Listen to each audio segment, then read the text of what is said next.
Muhammad's followers assert that he was never an idol worshipper, that Allah guided him from childhood away from the pagan beliefs of his parents and tribe. Are these statements borne by the records of Muhammadan Islam itself? As usual with the followers of Muhammad, they invent and concoct mythical stories about him, thus shooting themselves in the mouth because they contradict the very exegetical Muhammadan sources in the Arabic language that prove otherwise.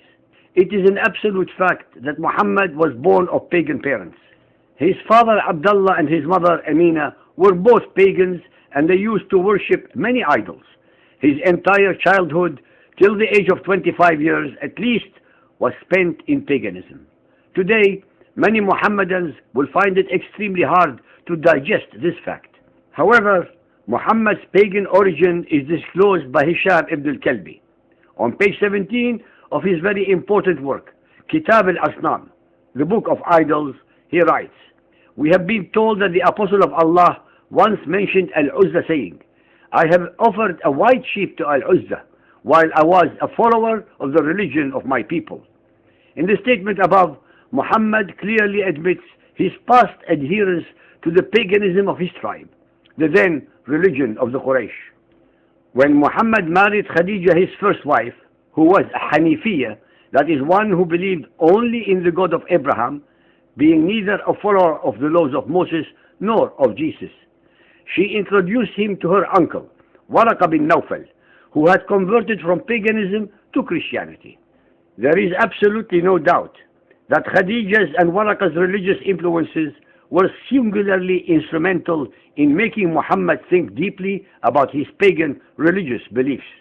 As he attended the annual assembly of poets at Ukaz, he was deeply impressed and moved by the thoughts, eloquence, sentiment, free thinking, and humanism expounded by many of those poets. He started questioning the idol worshipping of his tribe and began, at the age of 40 years, 15 years after marrying Khadija, to start preaching the concept of the one God, the Creator, similar to the concept of the Jews and Judaized Arabs of his days. Nonetheless, as the Quranic verses amply demonstrate, he was confused as to which God ought to be his one and only God.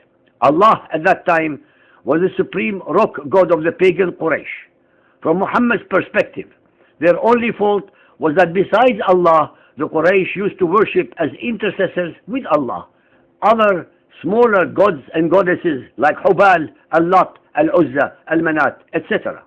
So, at the start of his new concept of an almighty creator, Allah was out of the question. Besides, at that time, even the magicians, the soothsayers, the sorcerers, and Satan worshippers used to vow by Allah. Thus, Muhammad at the very beginning found it utterly unacceptable to make Allah his only God, Ilah.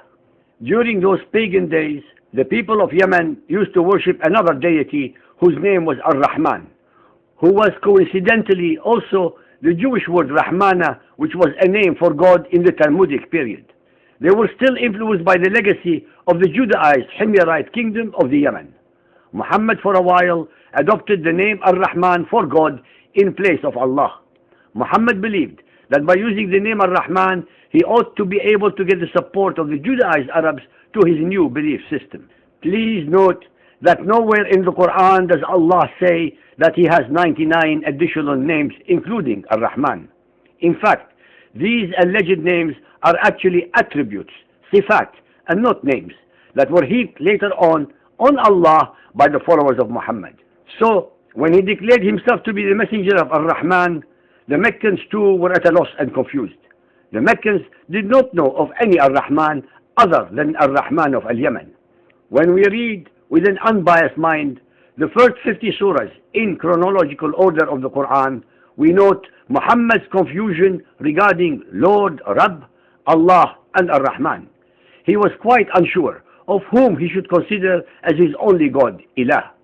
Here is a summary of the first 50 surahs regarding Muhammad's idea of his only God. Lord, Rabb in 11 surahs. Ar-Rahman and Lord, Rabb in 2 surahs. Ar-Rahman, Allah, Lord, 1 surah. Allah, Lord, Rabb, 18 surahs. This demonstrates Muhammad's initial vacillation, confusion, and ignorance of the affairs of his only God, Ilah.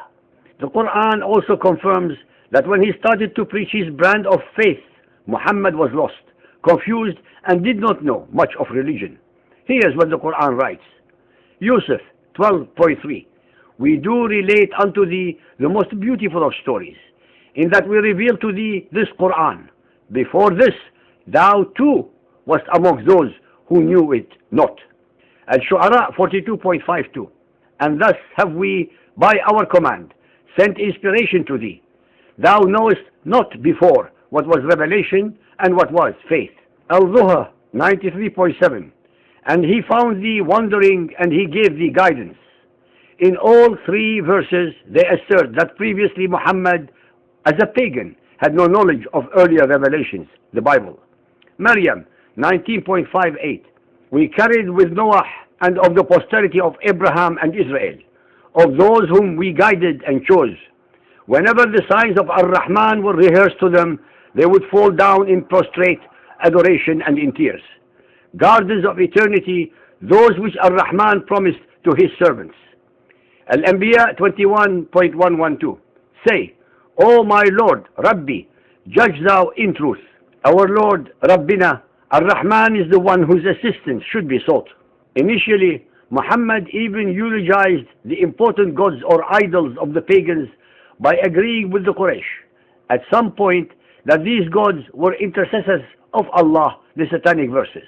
On the same page, Hisham ibn al-Kalbi writes, the Quraysh were wont to circumambulate the Kaaba and chant, Al-Najm 53.19, by Allat and Al-Uzza, Al-Manat, the third idol besides. Verily they are the most exalted females, Al-Gharaniq Al-Ulat, whose intercession is to be sought. Allat, Al-Uzza, and Al-Manat were the daughters of Allah, who were supposed to intercede before Allah, the supreme, rock, pagan god of the Quraysh. Muhammad, in a moment of desperation and weakness, to try and bring his Quraysh tribe to his way of thinking, compromised his monotheism by allowing himself to state that he received the above revelation from Allah. The above represent the satanic verses controversy, whereby Satan allegedly was able to easily mislead Muhammad into allowing his followers to have partners with Allah, as they had under paganism. That is, to allow the three daughters of Allah to share his divine throne by being intercessors between humanity and Allah. When Muhammad realized the enormity of his error, that he had compromised his monotheism, he later very conveniently abrogated verses 21 and 22 and replaced them with the following. 53.21. What? For you the male sex and for him the female? Behold, such would be indeed a division most unfair. To cover up the fact that he had compromised his monotheism, Muhammad found that the best scapegoat is to very conveniently blame the unsuspecting and totally innocent Satan. Being the self-proclaimed prophet of Allah, Muhammad always blamed others for all his own errors, troubles, and failures.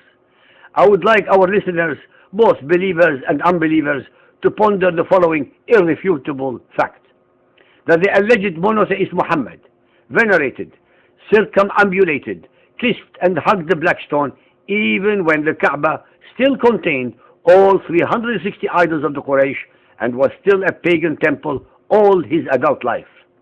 He only destroyed the idols of the Kaaba except the black stone after he conquered Mecca a year before he died. Whom would you listeners believe? The records of Muhammadan Islam or the apologists and perverters of facts and reality who serve their agenda of deceiving humanity about the very essence of Muhammad?